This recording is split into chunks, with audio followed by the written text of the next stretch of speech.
First oil వేసుకుంటున్నాం.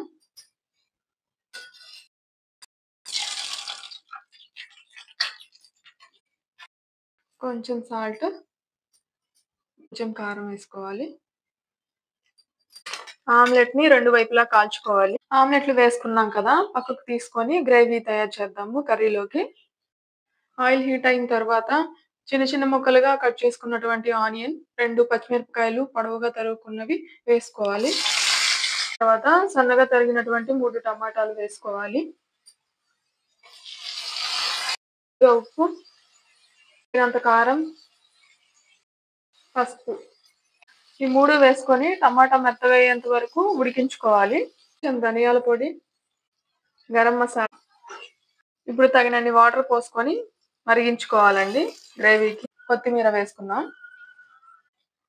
Egg omelette curry.